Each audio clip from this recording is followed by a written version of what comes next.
is motioning to approve the agenda for this meeting. Do I we have a motion to second? approve the agenda. Do we have a second? I'll second, Stephanie. All right, all in favor, please raise your hands or otherwise verbally assent to approving the agenda as presented. All right. And any who decline or wish to not approve the agenda as presented, please raise your hand or otherwise verbally decline.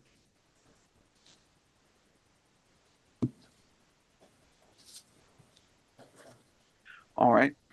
As Elizabeth is traveling, she may be abstaining from the vote. So just Secretary, please record that she did not vote Thank and you. all others approved. And next matter of business is the approval of the minutes. Do we have a motion to approve the minutes of our March 2025 meeting? I motion to approve. Do we have a second? I'll second it. All who vote yes to approving the minutes of the March 2025 meeting, please raise your hand or otherwise verbally assent. Okay. All those who wish to decline approving the minutes of the March 2025 meeting, please raise your hand or otherwise verbally decline.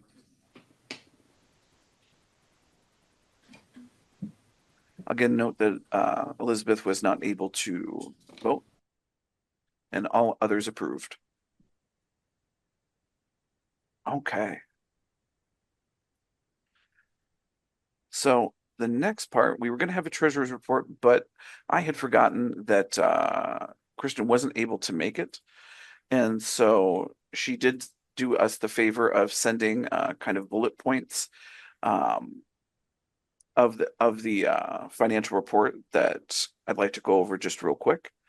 The documents can be found in the email that she sent to the board.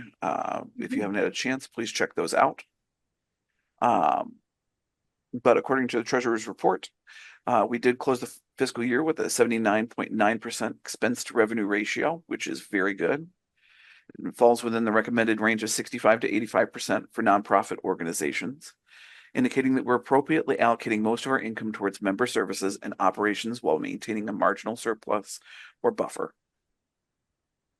Revenue is below what was projected, but this is not unexpected given the challenges that we've experienced this year. Workshop revenue was $0 as we did not host any CEU events. This is something I know that we will revisit as we stabilize for next year. However, we did reduce spending, which really has stabilized the organization and created an opportunity in the coming year to strategically increase spending in ways that lighten the workload on volunteer board members. So again, thank you to Kristen for sending in that report, just so we would have something to go over with this. And we'll be visiting a couple other budget matters later in the meeting. As we have a few minutes until Jane from McEwitas joins us for the legislative report, I just wanted to take a second. Maybe we move through those too quickly, and I need to slow that down. I just want to say thank you to everybody here for all the work that you put in over the past, whether it's been 18 months or just a few months. This is a volunteer position to support our profession. And, that means that everyone here is taking a great kind of personal expense in time, if nothing else. And I just wanted to recognize that. And I also wanted to recognize and thank our members for supporting us through this time and getting us to the point that we're at now. And continuing to believe in us and stick with us throughout all of the chaos of the past 18 months.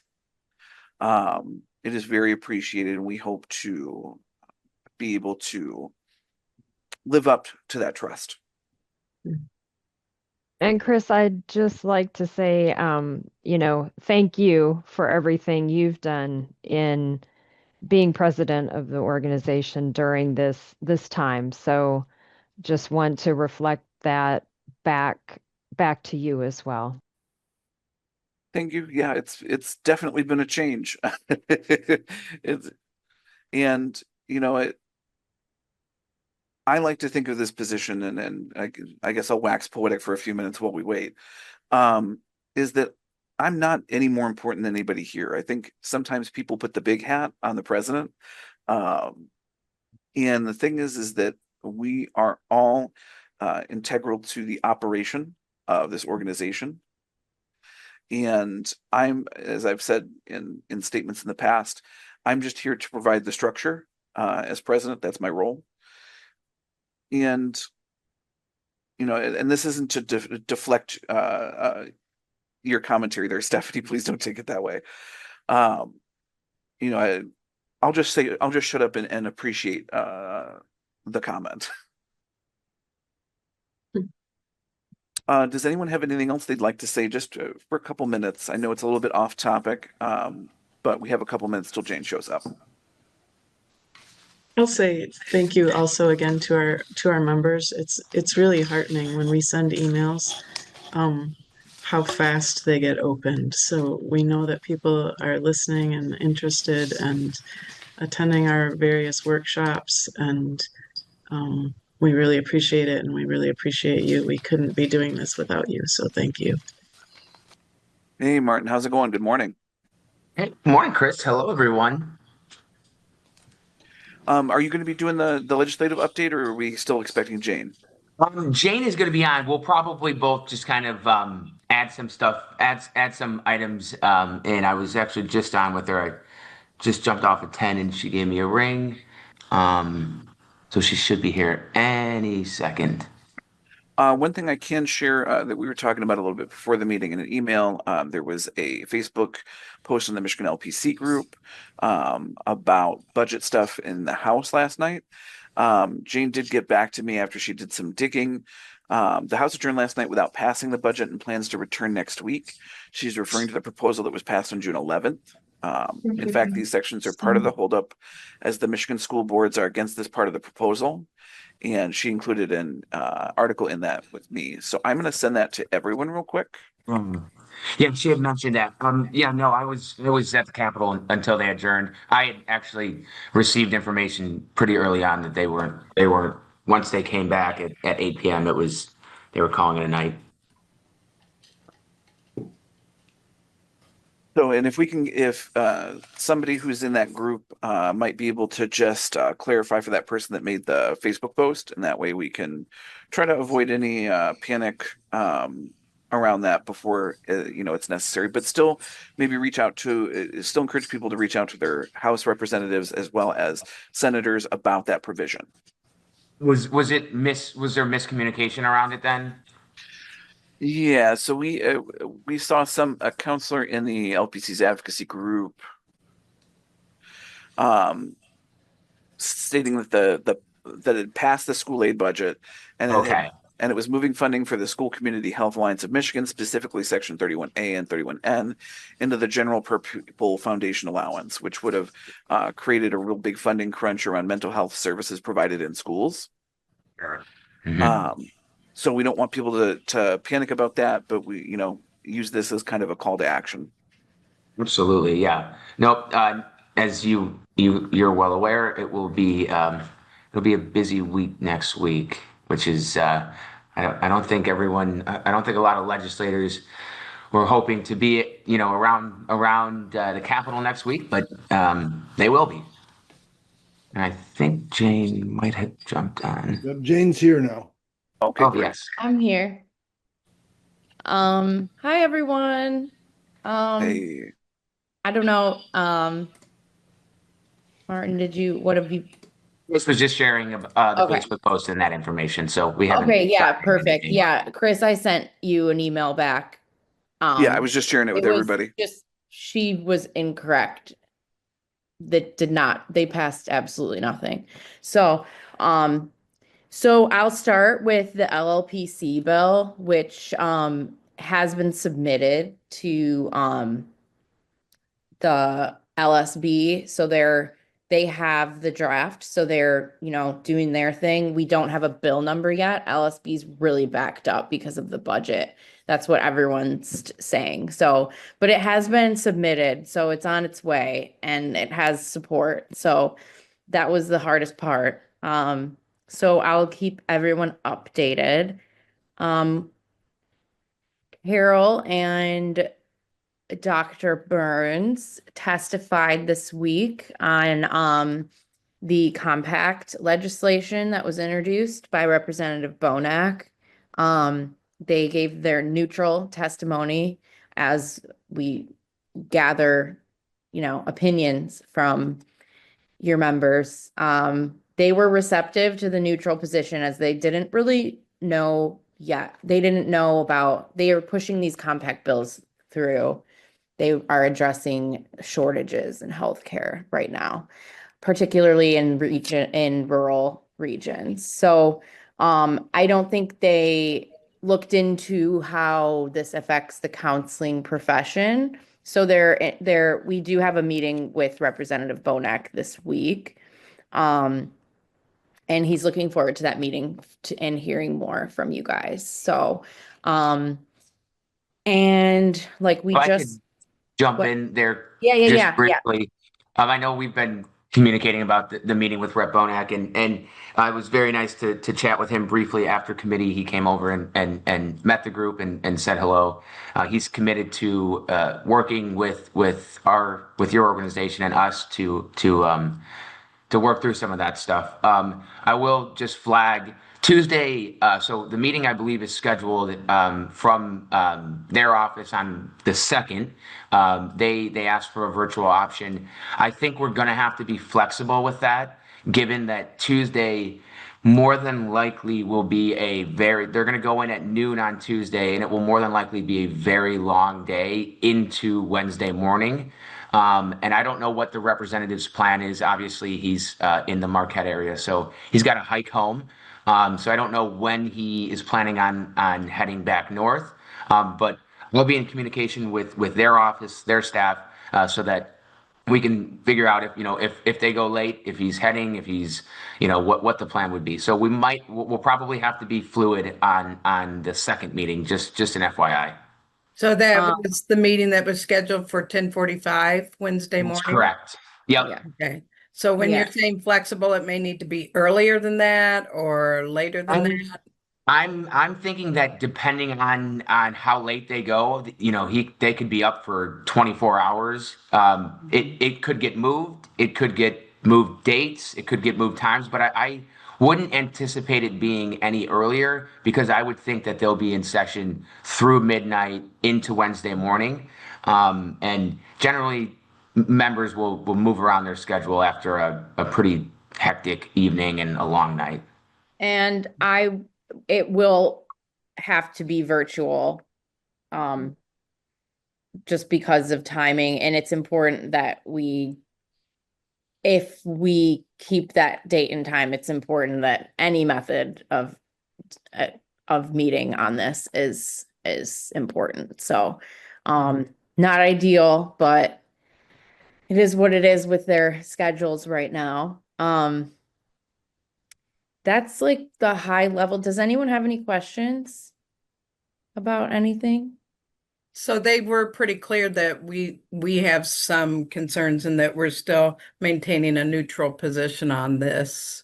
Yes. That's good because it sounds like they weren't aware much of, the fact that they didn't even know that it wasn't already kind of a thing was pretty interesting. Yeah, they really didn't know. And that's like, Yeah.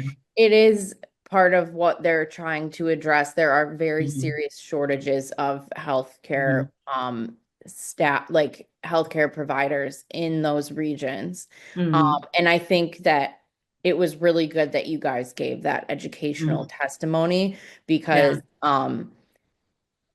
again, they're just doing what they promised, and most of these compacts are very popular and very bipartisan. So I think it was good that you guys gave, your input on that and the significance of the difference of how it's telehealth dominated is really kind of where you guys have like Mm. to explain that, it's not always, it's not, it doesn't apply, Carol, they asked you that question, like, what do you think about compacts in general?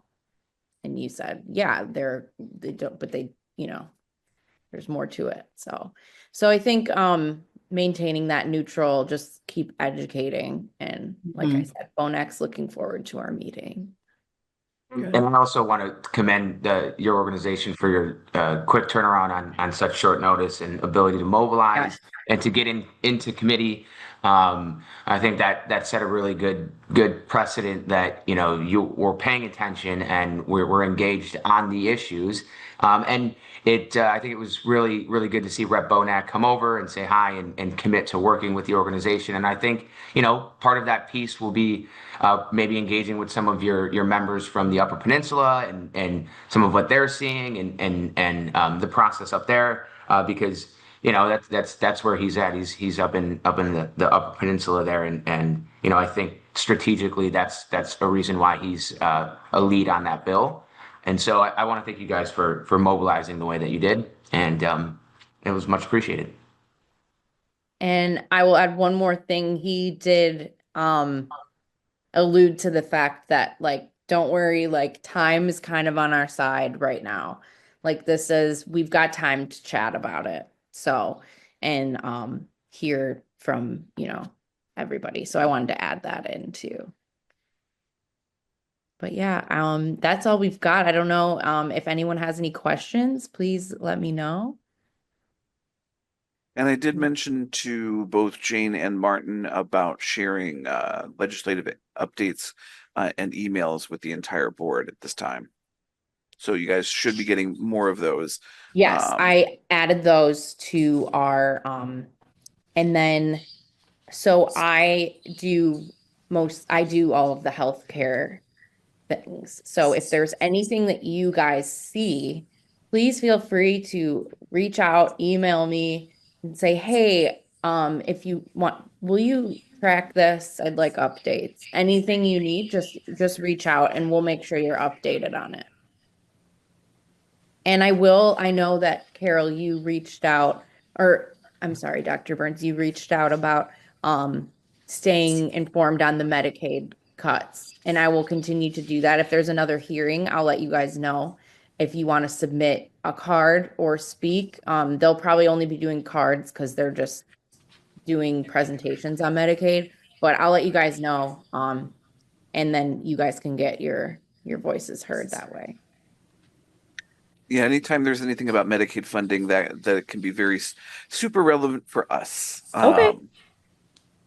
And I will keep you guys updated on what happens with that, the K-12 budget and that section 30A and 30N. Thank you. Yep. And then there's one other thing that I've been tracking. I don't know if we've talked about it. Was the changes with the PIHPs, the paid inpatient health plans, and the change in policy that's supposed to go into effect later this month. I did want to chat with you about that later. Okay, yes, we can chat about that. I will, I'll brush up on some of that. Because I know there's other groups interested in that as well. I can send you the policy update that they sent out. Yes, please. And then I will look into what I can do on that for you. Any other questions for Jane or Martin?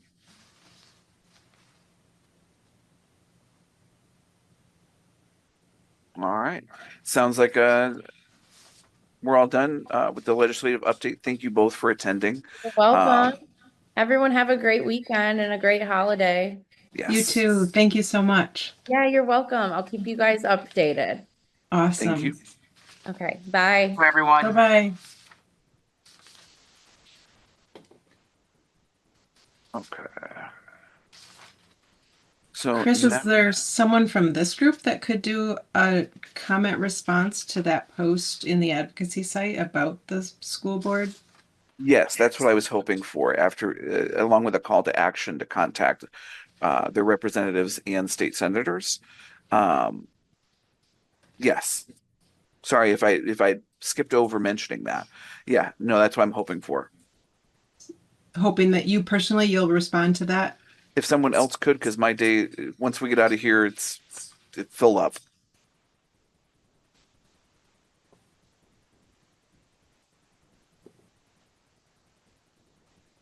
Okay.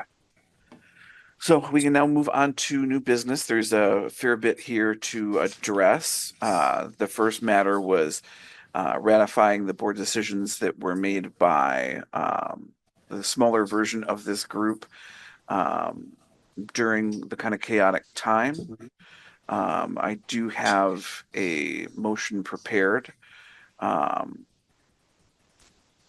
So for that, I'm going to move that this board hereby ratifies and affirms all decisions, actions, and approvals made by the previous board of directors between November 1st, 2023 and March 31st, 2025, with exception of the bylaws that were adopted or amended in April 2024, and any actions taken during the closed session during the April 2024 meeting.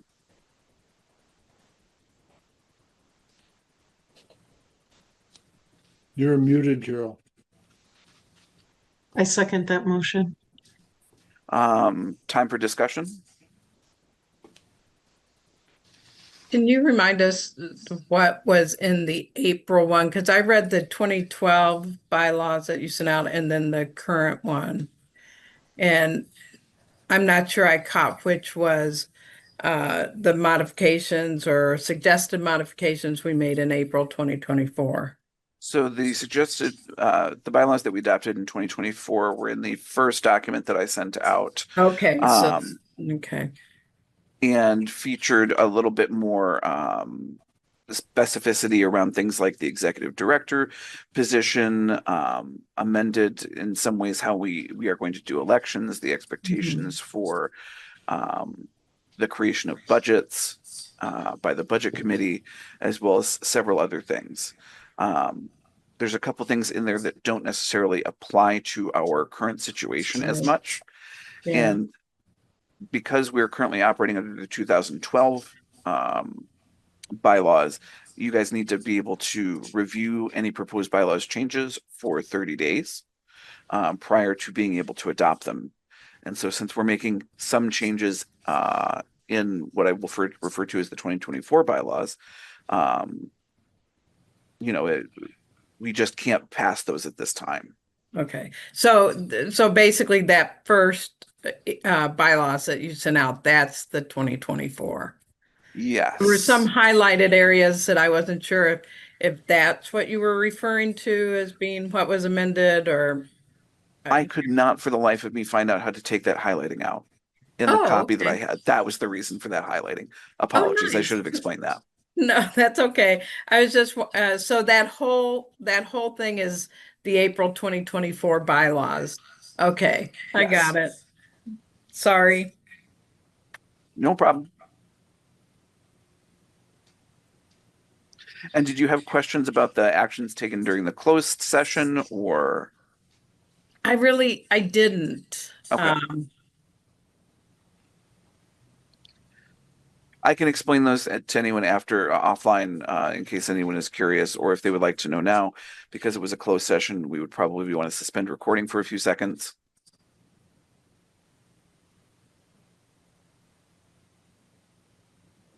But since no one is asking that, does anyone have any other comments, questions, or anything else? I think I just appreciate the work done on this so we can move forward with the organization. So it's a lot of work, and it's on behalf of the profession. So thank you for everything you put into it. I didn't participate in this. I'm just reviewing it, and I'm just grateful. So good work. And the copies that we do have in the Google Drive of the 2024 bylaws, please do take a look and see if there are any changes or anything that you would recommend, and then we can also work those out. I'm hoping to be able to present them to you for the 30-day notice window as of next board meeting. Hopefully that will happen. Okay, so if there's no more commentary, then I'll call the vote. Any who would approve of this motion to ratify and affirm all decisions, actions, and approvals made by the previous board of directors between November 1st, 2023 and March 31st, 2025, with the exception of the bylaws adopted or amended in April 2024, and any actions taken during the closed session of April 2024. Please raise your hand or otherwise verbally assent.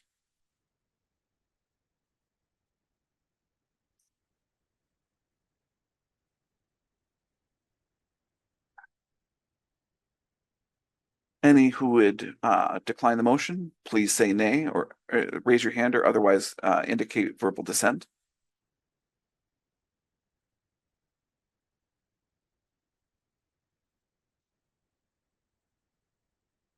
Secretary, because my gallery view isn't working as well, can you report on the passage of that? Chris, I could see everybody raise their hand except Elizabeth, who I'll say abstained. Okay. So with that, the motion passes.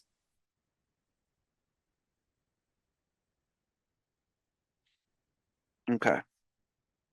On to our next bit of new business is the financial policy.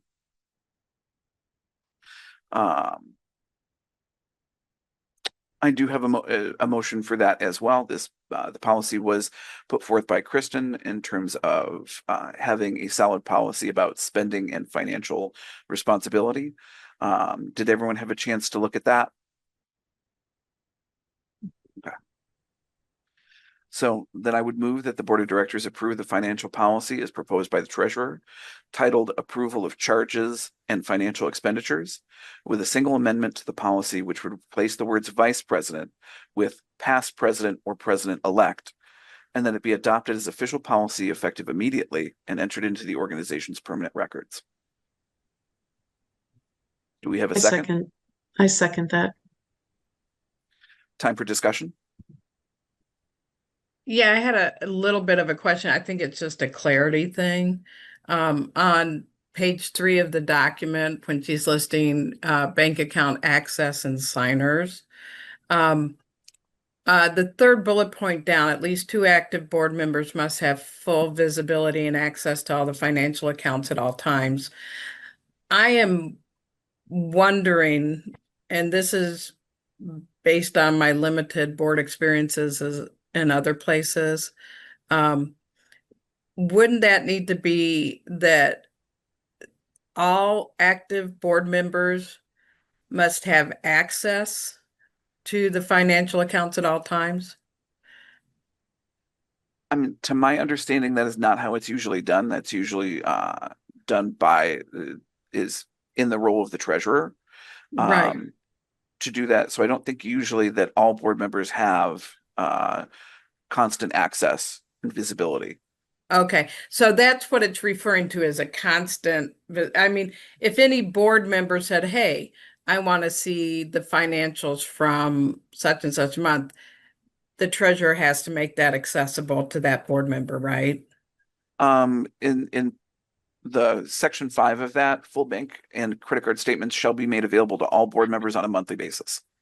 Okay, full bank and credit card. Okay. All right. So that during the financial report and prior to board meetings, I believe those would be submitted to the entire board. Okay. And the safeguard here is that it's at least 2 board members will have full visibility, which prevents any sketchy behavior on behalf of, like, it's a safeguard to have the 2 that have full. Right. But that treasurer would only need to not need to, but consistently share the data monthly. Yeah. Okay. This makes Correct. sense. Okay. All right.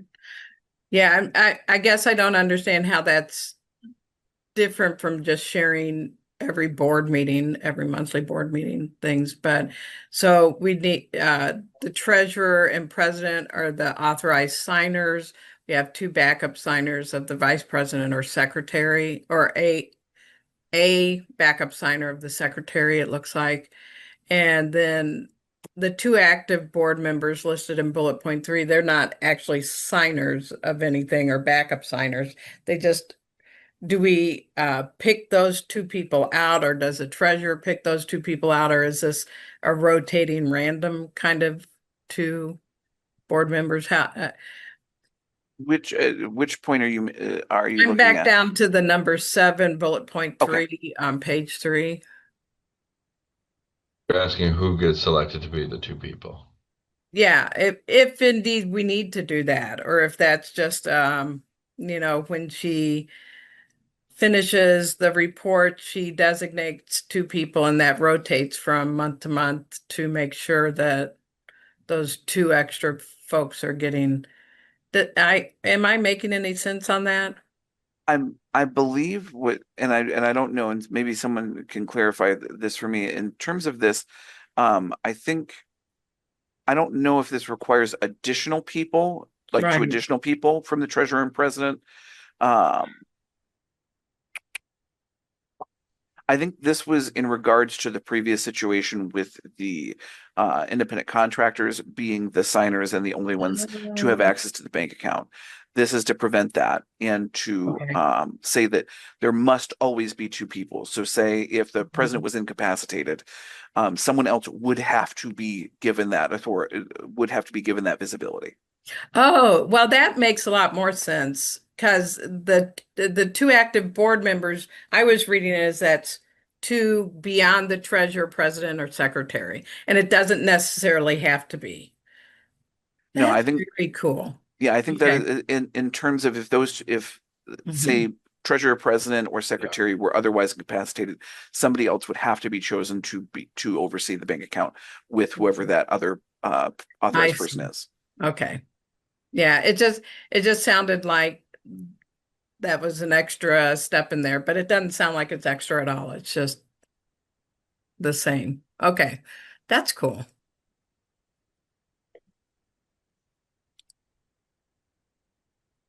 I guess I want to clarify the point you made about the is it an addition or a shift towards having a past or president-elect, president, and past president?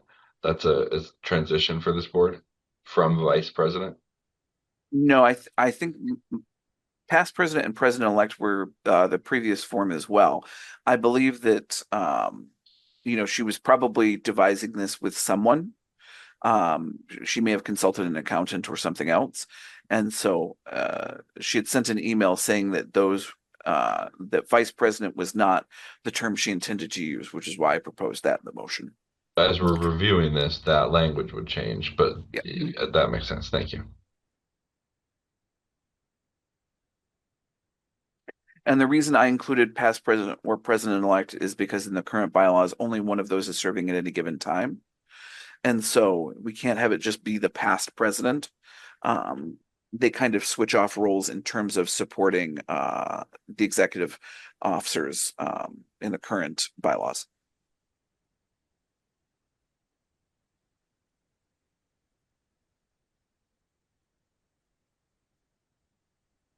Any other questions or discussion? Can we call a motion to vote? Yeah, I hear call to vote. So anyone who would approve the motion of approving the financial policy as proposed by the treasurer, titled Approval of Charges and Financial Expenditures, with a single amendment to the policy which would replace the words vice president with past president or president-elect, and that it be adopted as official policy effective immediately and entered into the organization's permanent records, please raise your hand or otherwise verbally assent.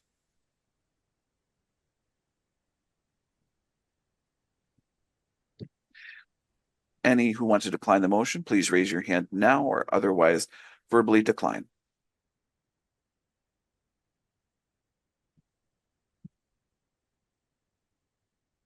The motion passes. And it appears that Elizabeth is abstaining. All right. Next thing on our list is the 25 to 26 budget. The treasurer had suggested to authorize the continued spending limits and budget allocations of the last year's budget up until a point at which we can do a full budget. I have a motion prepared for that, or unless somebody has something else they would like to propose.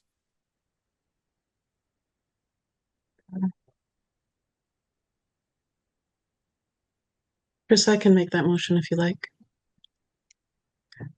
I move that due to unresolved legal matters previously preventing the development and approval of a new budget for the fiscal year 25-26, the Board of Directors authorize the organization to continue operating under the budget adopted for the previous fiscal year 2024 to 2025, maintaining the same spending levels and allocations until such time as a new budget is lawfully adopted. Do we have a second? Yes, a second. I did see you say something there, Stephanie. So thank you. All right. So I will call for discussion. Does anyone have any questions or comments on this?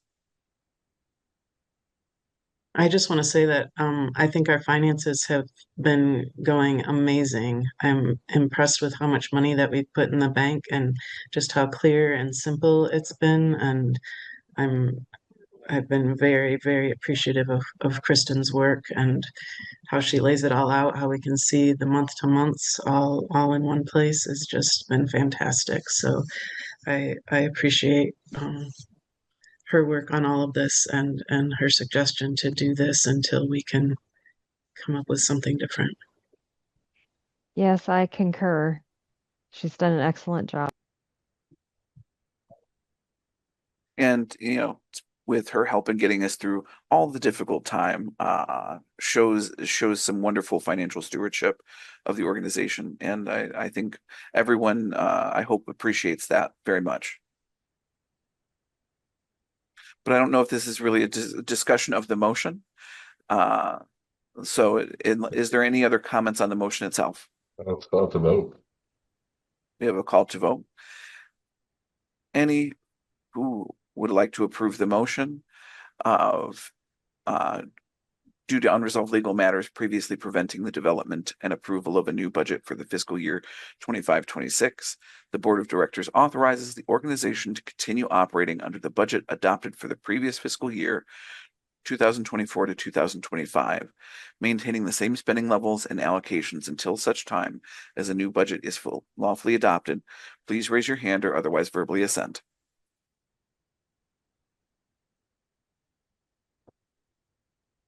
All who would like to decline the motion, please now raise your hand or otherwise verbally decline. The motion passes. All right. So in terms of our next item is bylaws. So as mentioned previously in the meeting, those are still currently under revision and are not ready for 30-day notice to the board towards adoption. So I've shared both the 2024 and 2012 bylaws with the entire group. And so please take a look at them, see if there are things that any input that you would like to give. We can set up times in between board meetings to discuss if we need to. The target would be to be able to present those with their 30-day notice next board meeting, if at all possible. Because there are some things that are waiting for the passage of those to be able to go into effect. Does anyone have any questions on that in terms of where we are in the process, or does anyone not have access to the documents I shared?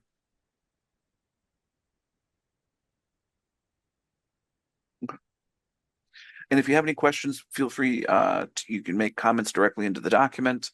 I do have a copy prior to sharing, but if you can, please just try to use the comments or suggested edits function in Google Doc if you want to make any changes or want to propose anything, just so we're all kind of on the same page with things and we know where the changes are and who's suggesting them. That would be nice. Larry?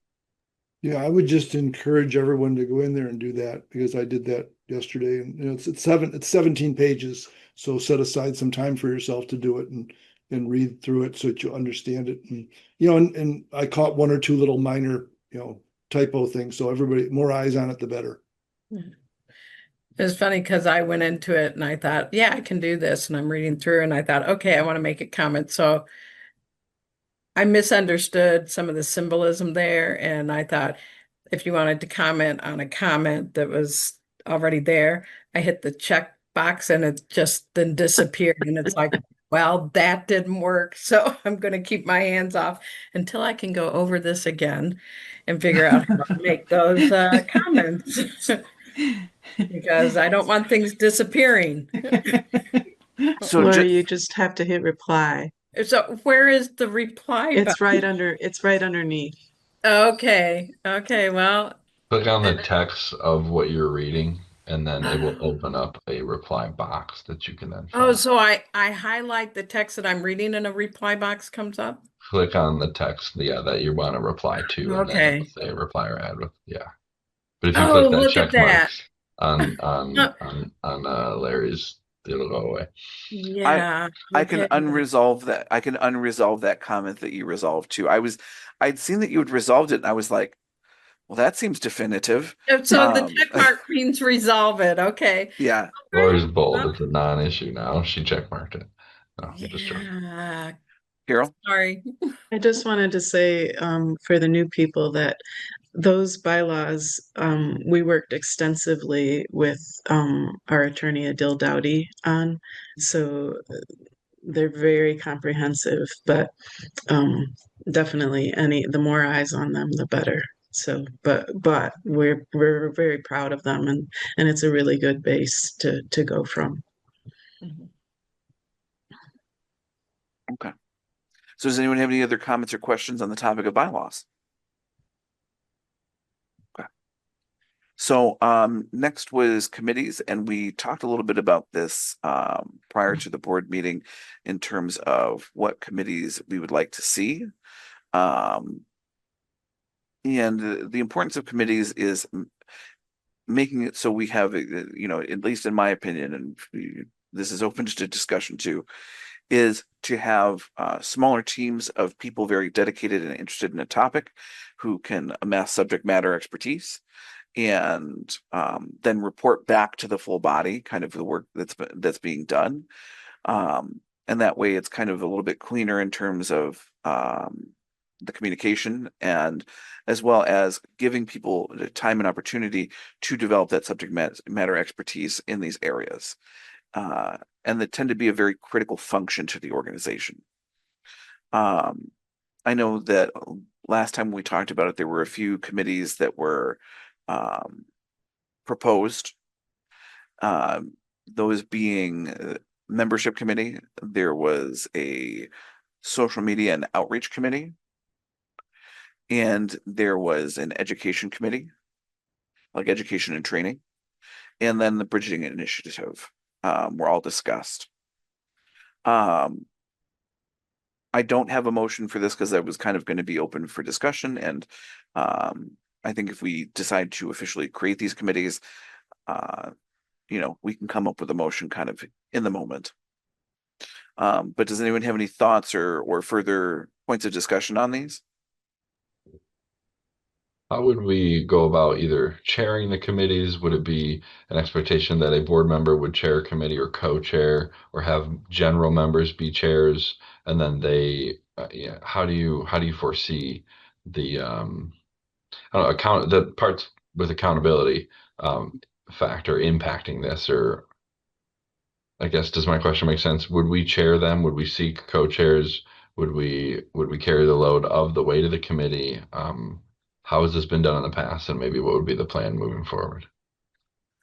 There haven't been very active committees in the organization previously. And often they were made up almost entirely of board members, to my understanding. So we have some options here. I would say that at least at this point, it would make sense for board members to chair committees, and then other board members could be part of that committee, but they would also then seek members to be part of the committees as well, because that's part of the way that we develop leadership and kind of build for the future of the organization as well. We don't want these 12 people to be carrying the load of the organization forever. I don't think anybody is signed up for that. And so helping to bring people in, get them involved in leadership and building their knowledge base and their passion for advocacy work, I think is really important. But feel free if anybody else has comments too. I'm just wondering if at any point it makes sense to put out a call to members of these are the list of our committees and a mini description of what that committee includes and asking for interest for anybody that would like to get involved. Absolutely. I think that makes total sense.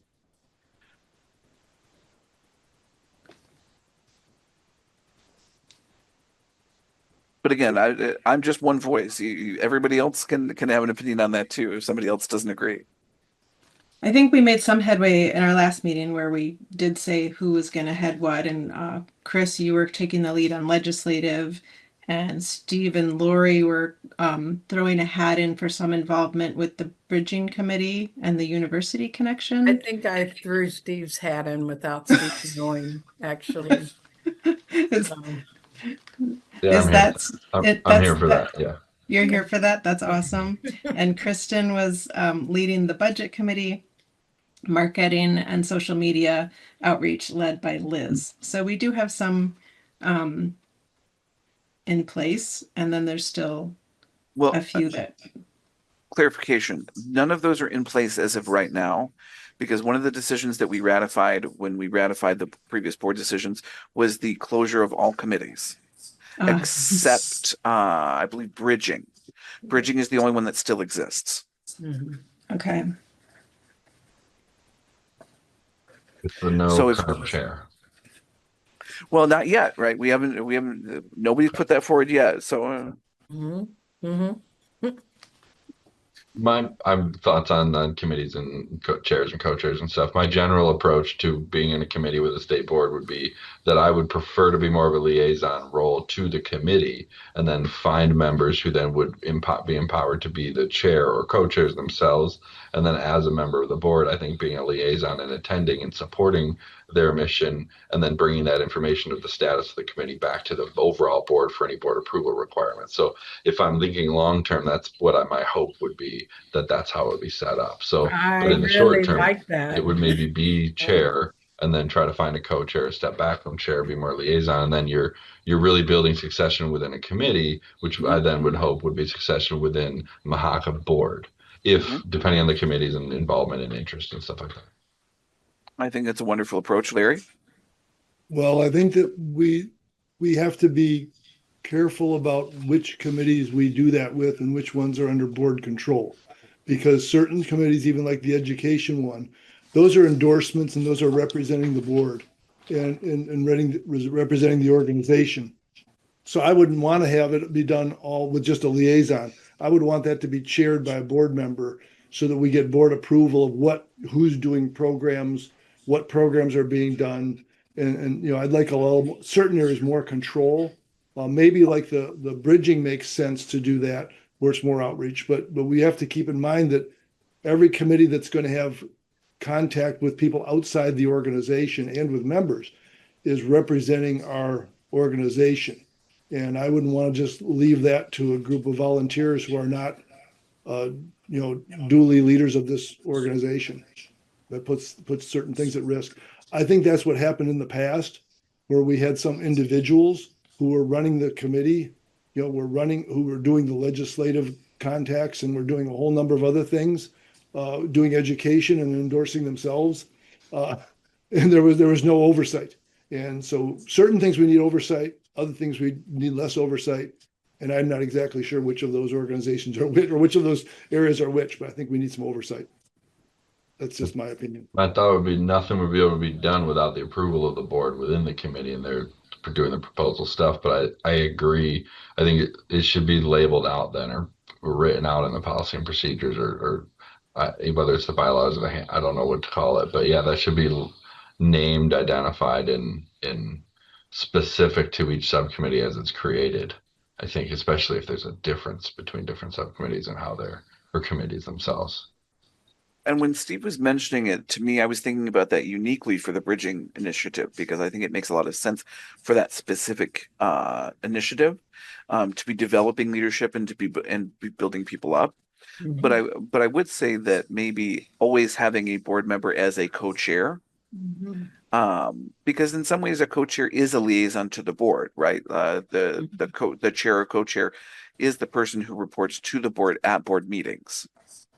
And it's just, again, it's providing structure. It's not having to be the person doing everything or even the person with all the ideas. And so that's another thing to consider when you think about the structure of that. So I guess it sounds like there is could be a I don't know if we need a motion for this. Does anyone know if we need a motion to add someone in a position to a committee? Like, for instance, making Steve the co-chair of bridging with currently Lori. Well, that's covered in the bylaws, which we haven't passed yet. I mean, it's in the bylaws that you appoint committee chairs and approve them. So I think we'd be operating under the Nonprofit Act. So I think we're still allowed to, as the board, appoint chairs under that. So if that's the case, I move to appoint Stephen Wheeler as co-chair of the Bridging Initiative along with Lori Rowe, effective from now.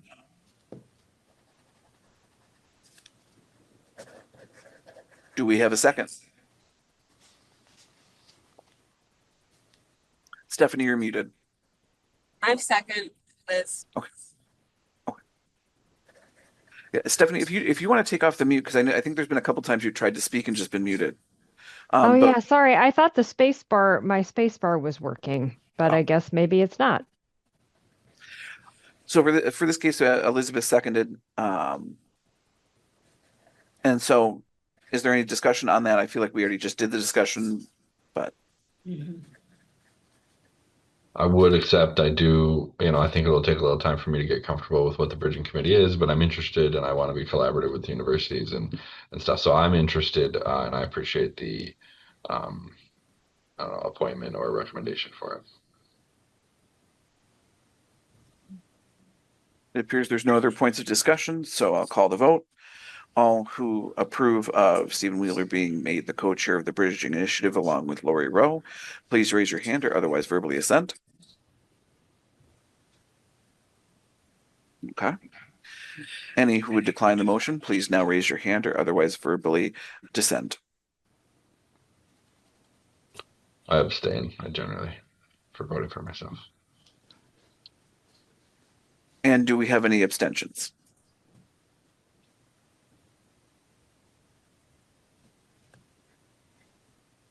It appears the motion passes. Okay, so we're running out of time here for today.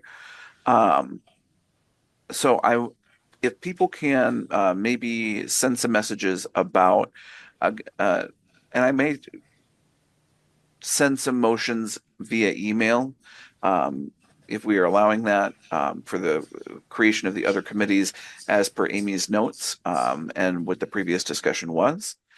If anyone has any interest in chairing a committee, we have several committees that still need chairs. If you're interested in working in one of the committees, also please let us know. And once we kind of have that framework established of which board members are where, and that structure, we can begin reaching out to members for participation as well. Larry? Yeah, I'm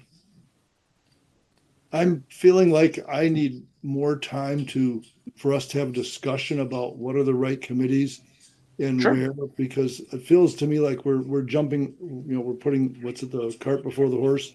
We're getting committees set up and we haven't done our discussion about what we're trying to do, because we have so much to do in terms of membership outreach, just starting up, just being official with the court.